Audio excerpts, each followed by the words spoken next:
Hi all, welcome to our new video. ഇന്നത്തെ വീഡിയോയിൽ നമ്മൾ ഒരുപാട് കേൾക്കാറുണ്ടല്ലോ, SAP, Oracle ERP, Salesforce CRM എന്നൊക്കെ. ആക്ച്വലി ഇത് എന്താണ്? ഇതിനെപ്പറ്റി ഒട്ടും അറിവില്ലാത്തവർക്ക് വേണ്ടി ഇത് എന്താണെന്നൊന്ന് ചെറിയ രീതിയിൽ വിശദീകരിക്കാൻ പറ്റുമോ? തീർച്ചയായിട്ടും. ഫസ്റ്റ് ഓഫ് ഓൾ ഈ ERP എന്നാണ്. ERP എന്ന് പറഞ്ഞാൽ അതിൻ്റെ full form enterprise resource planning ആണ്. CRM എന്ന് പറഞ്ഞാൽ കസ്റ്റമർ റിലേഷൻഷിപ്പ് മാനേജ്മെൻറ്റ്.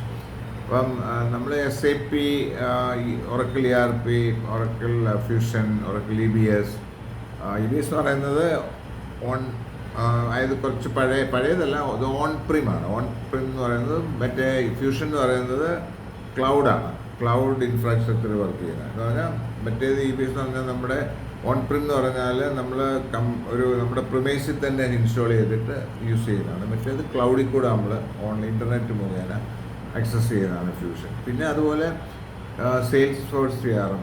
ഇത് പറഞ്ഞാൽ ഈ CRP സെഗ്മെൻറ്റിൽ ഒത്തിരി പ്രൊഡക്ട്സ് ഉണ്ട്. അതിൽ ടോപ്പായിട്ട് നിൽക്കുന്നതാണ് ഈ SAP, ഒറക്കിൾ ഫ്യൂഷൻ, അല്ലെങ്കിൽ ഒറക്കിൾ ERP എന്നൊക്കെ പറയുന്നത്, ഒറക്കിൾ ക്ലൗഡ് ERP എന്ന് പറയുന്നത്. പിന്നെ അത് കഴിഞ്ഞിട്ട് വേറെ മൈക്രോസോഫ്റ്റ് ഡൈനാമിക്സിൻ്റെ F&O ഉണ്ട്, പിന്നെ സേജ്, എപ്പിക്കോർ, അങ്ങനെ വളരെയധികം പ്ലെയേഴ്സ് ഉണ്ട് ആക്ച്വലി. പിന്നെ അത് അതായത് നമ്മൾ പറയുമ്പോൾ ഈ എൻ്റർപ്രൈസ് ലെവൽ, അതായത് ലാർജ് കമ്പനികൾ, ഈ ഫോർച്യൂൺ 100, ഫോർച്യൂൺ 500 അങ്ങനെയുള്ള കമ്പനികളൊക്കെ ഉപയോഗിക്കുന്നതാണ് SAP, പിന്നെ ഒറക്കിൾ ഫ്യൂഷനൊക്കെ, ഒറക്കിൾ EBS ഒക്കെ ഉള്ള പ്രൊഡക്റ്റ്. ബിക്കോസ് അത് ഭയങ്കര ലാർജ് കോംപ്ലക്സ് ഇൻഡസ്ട്രീസ്, മൾട്ടിനാഷണൽ കമ്പനികൾ, അതായത് പല രാജ്യങ്ങളിൽ പ്രസൻസ് ഉള്ള, അല്ലെ ഭയങ്കര ഒത്തിരി പല മൾട്ടിപ്പിൾ ഇൻഡസ്ട്രീസ്, ബിസിനസ് വെർട്ടിക്കൽസ് ചെയ്യുന്ന അങ്ങനെയൊക്കെയുള്ള കോംപ്ലക്സ് ആയിട്ടുള്ള ഓർഗനൈസേഷൻസാണ് അത് യൂസ് ചെയ്യുന്നത്. പിന്നെ മിഡ് റേഞ്ച് ഉണ്ട്, മിഡ് സൈസ് കമ്പനികൾ ഉപയോഗിക്കുന്ന അതിനു വേണ്ടിയുള്ള പ്രൊഡക്ട്സ് ഉണ്ട്. അതിന് തന്നെ ഇപ്പോൾ ഒറക്കിളിന് തന്നെ ഒറക്കിളിൻ്റെ നെറ്റ്സ്യൂട്ട് എന്ന് പറയുന്ന പ്രൊഡക്റ്റ് ഉണ്ട്. പിന്നെ മൈക്രോസോഫ്റ്റിൻ്റെ F&O ഉണ്ട്, സേജ്, എപ്പിക്കോർ, അങ്ങനെ വളരെയധികം പ്രൊഡക്ട്സ് ഉണ്ട്. പിന്നെ CRM എന്ന് പറഞ്ഞാൽ നമ്മൾ പറഞ്ഞാൽ കസ്റ്റമർ റിലേഷൻഷിപ്പ് മാനേജർ. അതിനകത്തെ ടോപ്പ് പ്ലെയറാണ് ഈ പറഞ്ഞ സെയിൽസ് ഫോഴ്സ് എന്ന് പറയുന്നത്. അതുകൂടാതെ തന്നെ വേറെ ഒത്തിരി CRMs ഉണ്ട്. സോഹോ, നമ്മുടെ ഇന്ത്യൻ ഒറിജിൻ സോഹോ ഉണ്ട്, പക്ഷേ ഇത് സ്മോൾ ടു മീഡിയം കമ്പനികൾക്ക് വേണ്ടിയാണ്. ഓക്കെ, ഇനി നമുക്ക് എന്താണ് ഈ ERP അല്ലെങ്കിൽ എൻ്റർപ്രൈസ് റിസോഴ്സ് പ്ലാനിങ് എന്താണെന്ന് നമുക്ക് നോക്കാം. എൻ്റർപ്രൈസ് ഇപ്പം നമ്മൾ പണ്ട് ഇപ്പം കമ്പ്യൂട്ടർ വരുന്നതിന് മുമ്പേ, അല്ലെങ്കിൽ കമ്പ്യൂട്ടർ ആപ്ലിക്കേഷൻസ് ഒക്കെ വരുന്നതിന് മുമ്പ്, ഒരു 25-30 ഇയേഴ്സൊക്കെ മുമ്പ് എങ്ങനെയായിരുന്നു കമ്പനികളൊക്കെ ഓരോ റെക്കോർഡുകൾ സൂക്ഷിച്ചിരുന്നത്? മാനുവലായിട്ടായിരുന്നു, ബുക്സിനകത്തായിരുന്നു അക്കൗണ്ടിങ് ചെയ്യുന്നതും. അതിന് അക്കൗണ്ട്സിൻ്റെ ബുക്സ്, ക്യാഷ് ബുക്കും ലെഡ്ജറും എല്ലാം മെയിൻറ്റെയിൻ ചെയ്തുകൊണ്ടിരുന്നത് ഈ ബുക്കുകളിലാണ്, പേപ്പർ ബുക്സിലാണ്.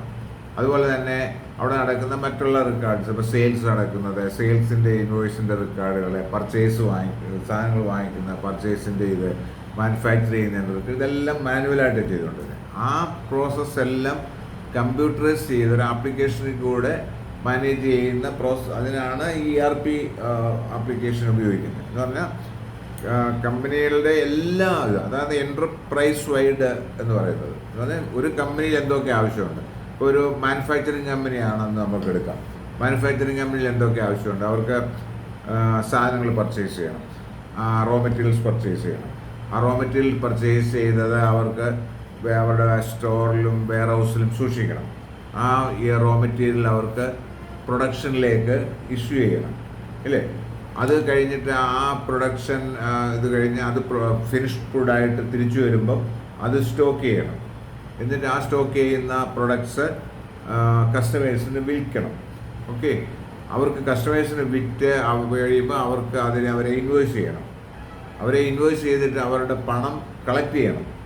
ഓക്കെ, അതിൻ്റെ കൂടെ തന്നെ നേരത്തെ നമ്മൾ പർച്ചേസ് ചെയ്ത സപ്ലയേഴ്സിൽ നിന്ന് പർച്ചേസ് ചെയ്ത മെറ്റീരിയൽസിൻ്റെ പേയ്മെൻറ്റ് നമ്മൾ കൊടുക്കണം.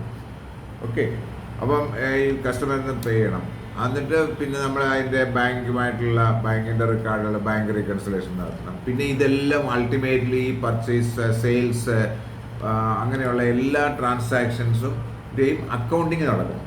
ബുക്ക് കീപ്പിംഗ് നടക്കണം.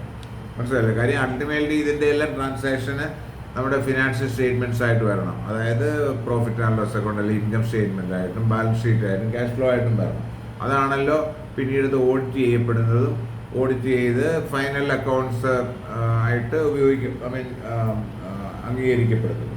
അപ്പം ഈ പ്രോസസ്സ് പിന്നെ ഇതിൻ്റെ കൂടെ തന്നെ എംപ്ലോയീസിൻ്റെ റെക്കോർഡുകൾ മെയിൻ ചെയ്യണം. അവരെ എംപ്ലോയീസ് വരുന്നത്, അവരുടെ കോമ്പൻസേഷൻ റെക്കോർഡ്സ്, അവരുടെ സ്ട്രക്ചറ്, പിന്നെ അവരുടെ ലീവ്, അവരുടെ ആബ്സെൻസ്, അവരുടെ പേറോൾ പ്രോസസ്സിങ്, അവരുടെ പിന്നെ ലേണിംഗ് ആൻഡ് ട്രെയിനിങ്, ഇതെല്ലാം ചെയ്യുന്നത്. അതിനാണ് SCM എന്ന് പറയുന്നത്, അതായത് ഹ്യൂമൻ റിസോഴ്സ് മാനേജ്മെൻറ്റ് എന്ന് പറയുന്ന ഒരു സിസ്റ്റം ഇതിൻ്റെ കൂടെ തന്നെ വരുന്നുണ്ട്. അത് മനസ്സിലായി.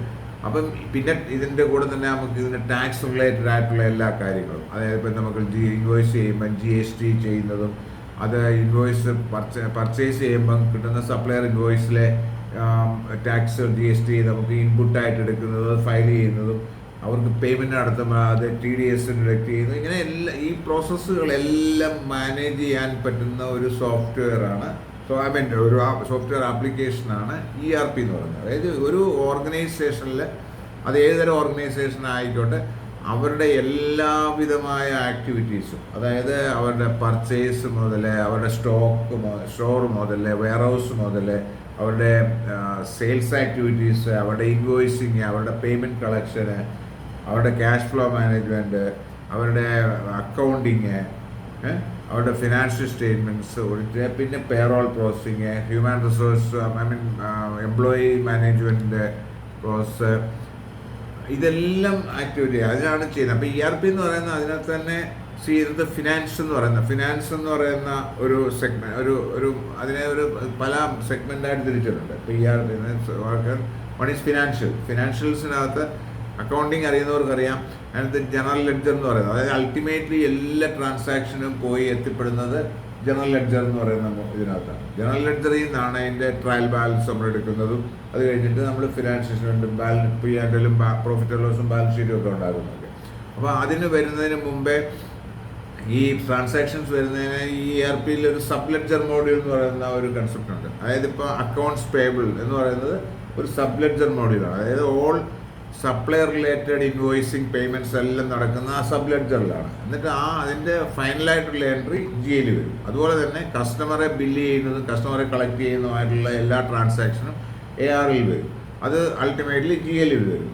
അതുപോലെ ഫിക്സഡ് അസറ്റ്സ് മോഡ്യൂളുണ്ട്. അതായത് കമ്പനികളുടെ ഫിക്സഡ് അസറ്റ്സ്, അവരുടെ plant and machinery, furniture, office equipment, ഇങ്ങനെയൊക്കെയുള്ള കാര്യങ്ങൾ ചെയ്യുകയും അതിൻ്റെ ഡിപ്രീസിയേഷൻ കാൽക്കുലേറ്റ് ചെയ്യുകയും അത് ചെയ്യുന്ന ആ മോഡ്യൂളും അതിൻ്റെ എല്ലാ ട്രാൻസാക്ഷനും ഈ പറഞ്ഞ പോലെ അതൊരു സബ് ലെഡ്ജർ മോഡ്യൂളാണ്. അതിൻ്റെയും ഫൈനലായിട്ടുള്ള ഡിപ്രീസിയേഷൻ അക്കൗണ്ടിങ്, അതിൻ്റെ റിട്ടേൺ, പർച്ചേസ് അക്കൗണ്ട്, ഇതെല്ലാം ജനറൽ ലെഡ്ജർ മോഡ്യൂൾ വരും. മനസ്സിലായി. അതുപോലെ തന്നെ പിന്നെ പേറോള്, ഫോർ എക്സാമ്പിൾ പേറോളിൻ്റെ പ്രോസസ്സിങ് എല്ലാം സബ് ലെഡ്ജർ നടക്കും. അതിൻ്റെ അൾട്ടിമേറ്റ് ആയിട്ടുള്ള ട്രാൻസാക്ഷൻ എല്ലാം GL മോഡ്യൂൾ വരും. അപ്പോൾ അതിന് മുമ്പ് തന്നെ നമ്മളിപ്പം AP ഇൻവോയ്സിംഗ് എന്ന് പറയുന്നതിന് മുമ്പ് തന്നെ ഇപ്പോൾ അക്കൗണ്ട്സ് പേബിളിൻ്റെ ഇൻവോയ്സിംഗ് പ്രോസസ് ചെയ്യുന്ന APയിലാണ്, സപ്ലൈസിൻ്റെ ഇൻവോയ്സിംഗിലും അതിന് മുമ്പ് കുറേ ആക്ടിവിറ്റീസ് ഉണ്ട്. നമ്മൾ പർച്ചേസ് ചെയ്യുമ്പോൾ എന്താ ചെയ്യുന്നത്, കമ്പനികൾ ആദ്യം പർച്ചേസ് ഓർഡർ ഇഷ്യൂ ചെയ്യും. ഓക്കെ, ഒരു കമ്പനിക്ക് പർച്ചേസ് ഓർഡർ ഇഷ്യൂ ചെയ്തിട്ടാണ് അവരത് വാങ്ങിക്കുന്നത്. എന്നിട്ട് ആ പർച്ചേസ് ഓർഡറിന് അഗൻസ്റ്റായിട്ട് സപ്ലയർ നമുക്ക് സാധനങ്ങൾ സപ്ലൈ ചെയ്യും. ആ സപ്ലൈ ചെയ്യുന്നതിൻ്റെ ബേസിൽ പിന്നെ അതിനകത്ത് ഒത്തിരി ആക്ടിവിറ്റീസ് നടക്കുന്നുണ്ട്. അത് വളരെ ഡീറ്റെയിൽ ആയിട്ടൊന്നും പോകുന്നില്ല. എന്നിട്ട് അതിൻ്റെ പുറത്താണല്ലോ ഈ ഇൻവോയ്സ് സപ്ലയർ തരുന്നത്. ആ ഇൻവോയ്സ് ആണ് നമ്മൾ അക്കൗണ്ട് ചെയ്യുന്നത്. അതാണ് അക്കൗണ്ട്സ് പേബിൾ ഇൻവോയ്സ്. അതുപോലെ തന്നെയാണ് അതിനാണ് പ്രൊക്യൂർമെൻറ്റ് സെക്ഷൻ എന്ന് പറയുന്നത്, പ്രൊക്യൂർമെൻറ്റ് മോഡ്യൂൾ. അപ്പോൾ അതിനകത്ത് ഇൻവെൻട്രി ഉണ്ട്. അപ്പം നമ്മൾ ഇൻവെൻട്രിയാണ് വാങ്ങിക്കുന്നെങ്കിൽ ഈ വാങ്ങിക്കുന്ന ഇൻവെൻട്രി, ഈ സാധനങ്ങൾ ഇൻവെൻട്രിയിൽ പോകും ഓരോ ഐറ്റത്തിൻ്റെ പുറത്ത്. ആ ഇൻവെൻട്രിയിൽ നിന്നാണ് പിന്നെ നമ്മൾ ഒന്നുകിൽ ഇപ്പോൾ ട്രേഡിംഗ് കമ്പനിയാണ് ആ ഇൻവെൻട്രി ഫിനിഷ് ഗുഡ് വാങ്ങിക്കുവാണെങ്കിൽ അതായിരിക്കും നമ്മൾ വിൽക്കുന്നത്. അപ്പം വിൽക്കുമ്പം ഇൻവെൻട്രിയിൽ നിന്ന് അത് ഔട്ടാവും, പുറത്തോട്ട് പോകും. ഇപ്പം മാനുഫാക്ചറിങ് ആണെങ്കിൽ റോ മെറ്റീരിയൽസ് ആയിരിക്കും വാങ്ങിക്കുന്നത്. അപ്പം റോ മെറ്റീരിയൽസിന് മുമ്പേ നമ്മൾ പറഞ്ഞ പോലെ ഇൻവെൻട്രി വരും. ഇൻവെൻട്രിയിൽ നിന്ന് അത് ഷോപ്പ് ഫ്ലോറിലേക്ക് ഇഷ്യൂ ചെയ്യും, പ്രൊഡക്ഷനിലേക്ക് ഇഷ്യൂ ചെയ്യും. അവിടുന്ന് പിന്നെ പ്രൊഡ്യൂസ് ചെയ്ത സാധനം ഫിനിഷ് ഗുഡായിട്ട് തിരിച്ച് വീണ്ടും വേറെ ഇൻവെൻട്രി വരും. ആ ഇൻവെൻട്രിയിൽ നിന്ന് പിന്നെ നമ്മൾ സെയിൽ നടക്കും. മനസ്സിലായി. അപ്പം അതിനാണ് സപ്ലൈ ചെയിൻ മാനേജ്മെൻറ്റ് പ്രോസസ്സ്. അതാണ്, അതായത് സെയിൽസ് ഓർഡർ, കസ്റ്റമറിൽ നിന്ന് ഓർഡർ വരും. ആ ഓർഡർ നമ്മൾ പ്രോസസ്സ് ചെയ്യും, എന്നിട്ട് അത് ഫുൾഫിൽ ചെയ്യും. ബേസ്ഡ് ഓൺ സ്റ്റോക്ക് ഉണ്ടെങ്കിൽ അത് ഫുൾഫിൽ ചെയ്യും. ആ ഫുൾഫിൽ ചെയ്തതിൻ്റെ ബേസിൽ നമ്മൾ കസ്റ്റമറെ ഇൻവോയ്സ് ചെയ്യും. ആ ഇൻവോയ്സിങ് ആണ് accounts IR module, accounts receivable മോഡ്യൂളിൽ നടക്കുന്നത്. എന്നിട്ട് പിന്നെ അത് കളക്ട് ചെയ്യും. ഇതാണ് അതിൻ്റെ പ്രോസസ്സ് എന്ന് പറയുന്നത്. ഇതാണ് ടോട്ടലി ഒരു വളരെ സിമ്പിളായിട്ട് പറഞ്ഞു കഴിഞ്ഞാൽ. അപ്പം അത് പറയുമ്പോൾ നമ്മളിപ്പം ലാർജ് ഓർഗനൈസേഷൻ എന്ന് പറഞ്ഞാൽ ഇപ്പം നമ്മുടെ ഇന്ത്യയിൽ തന്നെ നമ്മൾ എടുക്കുക, ഇപ്പോൾ റിലയൻസ് പെട്രോ കെമിക്കൽ ഫോറത്ത്, അത് ഇപ്പം നമ്മുടെ നാട്ടിൽ നമുക്കറിയാവുന്നതായിരിക്കും, പലർക്കും അറിയാവുന്നതായിരിക്കും. ടാലി എന്നൊക്കെ പറയുന്ന ചെറിയ സോഫ്റ്റ്വെയർ ഉണ്ട്. അത് ഈ ചെറിയ സ്മോൾ പ്രൊപ്പറേറ്റർഷിപ്പ് കമ്പനികളെ, സ്മോൾ LLCs അങ്ങനെയൊക്കെയുള്ള കമ്പനികൾക്ക് ചെയ്യാനുള്ള ഒരു അക്കൗണ്ടിങ് സോഫ്റ്റ്വെയർ ആണ്. അത്യാവശ്യം കാര്യങ്ങളൊക്കെ അതിനകത്ത് നടക്കും. ഇപ്പോൾ ഒരു ടാലി കൊണ്ട് നമുക്ക് റിലയൻസിൻ്റെ അതേപോലുള്ള ലാർജ് കമ്പനികളുടെ പിന്നെ പ്രോസസ്സുകളൊന്നും ഇത് ചെയ്യാൻ പറ്റത്തില്ല. അവർക്ക് they need something like SAP അല്ലെങ്കിൽ ഒറാക്കിൾ ഫ്യൂഷൻ ഇതേപോലുള്ള സോഫ്റ്റ്വെയർ ആണ് വേണ്ടത്. മനസ്സിലല്ലോ. അതേസമയം ചെറിയ സ്മോൾ കമ്പനികൾക്ക് ഈ പറഞ്ഞ പോലെ ഇതുപോലുള്ള വലിയ പിന്നെ അക്കൗണ്ടിങ് സോഫ്റ്റ്വെയറുടെ ആവശ്യമില്ല, ERPയുടെ ആവശ്യമില്ല. ബിക്കോസ് അത് ഭയങ്കര എക്സ്പെൻസീവ് ആണ്. ഫോർ എക്സ്പെൻസീവ് മാത്രമല്ല, ഇത് യൂസ് ചെയ്യുക, അത് മാനേജ് ചെയ്യുക എന്ന് പറയുന്നത് ഭയങ്കര എക്സ്പെൻസീവ് ആണ്. അവർക്ക് അതിനുള്ള റിസോഴ്സസ് എന്ന് പറഞ്ഞാൽ അതിനുള്ള മാൻ പവറോ അതിനെ പറ്റിയ എക്സ്പെർട്ടൈസ് ഉള്ള ആൾക്കാരൊന്നും കാണത്തൊന്നുമില്ല. അതാണ് ചുരുക്കത്തിൽ ഇതാണ് ERP എന്ന് പറയുന്നത്. ഇനി CRMനെ പറ്റി ജസ്റ്റ് എന്ന് പറഞ്ഞാൽ നമുക്ക് നിർത്തിക്കളാം. ഇപ്പോൾ CRM എന്ന് പറഞ്ഞാൽ കസ്റ്റമർ റിലേഷൻഷിപ്പ് മാനേജർ. മറ്റേന്ന് പറഞ്ഞാൽ വിതിൻ ദ ഓർഗനൈസേഷനിൽ എങ്ങനെ പ്രോസസ്സുകളിൽ ഓരോ ഇത് നടക്കുന്നത്. ഇത് CRM എന്ന് പറഞ്ഞാൽ കസ്റ്റമറുമായിട്ടുള്ള റിലേഷൻഷിപ്പാണ്. അതായത് നമ്മൾക്കറിയാമല്ലോ, സെയിൽസ് പ്രോസസ്സ് എന്ന് പറഞ്ഞാൽ എന്താണ്, നമ്മളിപ്പം ലീഡ് ക്രിയേറ്റ് ചെയ്യുന്നത് മാർക്കറ്റിംഗ് ആക്ടിവിറ്റീസ് കൂടെ. അതിപ്പം പഴയ കൺവെൻഷണൽ മാർക്കറ്റിംഗ് ഉണ്ട്, ഇപ്പം ഇലക്ട്രോണിക് മീഡിയ ആയിക്കൂടെ, പ്രിന്റ് മീഡിയ ആയിക്കൂടെ, അല്ലെങ്കിൽ സെയിൽസ് പ്രൊമോഷനിൽ കൂടെ. അതുകൂടാതെ തന്നെ ഇപ്പം നമുക്ക് ഡിജിറ്റൽ മാർക്കറ്റിംഗ് ഉണ്ട്. അപ്പം അതിനകത്തുനിന്ന് ലീഡ് വരും. ലീഡ് എന്ന് പറഞ്ഞാൽ നമുക്ക് എൻക്വയറീസ് വരും. ആ എൻക്വയറീസ് പിന്നെ സെയിൽസിൻ്റെ സെയിൽസ് ടീം അത് കൺവേർട്ട് ചെയ്ത് അതിനെ ക്വാളിഫൈ ചെയ്ത് പ്രോസ്പെക്റ്റ് ആക്കിയിട്ട് പിന്നെ അവരെ അത് കസ്റ്റമറാക്കി കൺവേർട്ട് ചെയ്യും. ആ കസ്റ്റമറാക്കി കൺവേർട്ട് ചെയ്യുന്ന അവരെ പിന്നെ ഓൺ ബോർഡ് ചെയ്യും. മനസ്സിലായില്ലേ? പിന്നെ അത് കഴിഞ്ഞിട്ട് നമ്മുടെ സെയിൽസിൻ്റെ അഡ്വാൻസസ് വരും. അപ്പോൾ അങ്ങനെ വരുമ്പോഴത്തേക്ക് ഇത് ERPയുമായിട്ട് കണക്റ്റ് ആവും, ഈ CRM. പിന്നെ അത് കഴിഞ്ഞിട്ട് ഇത് ചെയ്ത് കഴിഞ്ഞിട്ട് പിന്നെ ഒരു പോസ്റ്റ് സെയിൽസ് കസ്റ്റമർ സർവീസ് ഉണ്ടല്ലോ. നമുക്ക് കസ്റ്റമറെ മാനേജ് ചെയ്യണം, അവരുടെ പിന്നെ പോസ്റ്റ് ഇംപ്ലിമെൻറ്റേഷൻ സർവീസ്, പിന്നെ അതുപോലെ സപ്പോർട്ട് സർവീസ്, ഇങ്ങനെയൊക്കെയുള്ള കാര്യങ്ങൾ ചെയ്യുന്നത്. പിന്നെ അതിൻ്റെ പ്രോസസ്സ് എല്ലാം നടക്കുന്നത്. അതായത് കസ്റ്റമറുമായിട്ട് റിലേഷൻഷിപ്പ്, അവരുടെ ലീഡ് ക്രിയേറ്റ് ചെയ്യുക, അവരെ പ്രോസ്പെക്റ്റ് ആക്കുക, അവരെ കസ്റ്റമർ ആക്കുക, അവരുമായിട്ടുള്ള കംപ്ലയിൻറ്റ്സ്, ഡിസ്പ്യൂട്ട്സ് ഒക്കെ മാനേജ് ചെയ്യുക, അവരുടെ സർവീസസുകൾ മാനേജ് ചെയ്യുക, ഇങ്ങനെയൊക്കെയുള്ള കാര്യങ്ങൾ ചെയ്യുന്ന സോഫ്റ്റ്വെയർ ആണ് CRM എന്ന് പറയുന്നത്.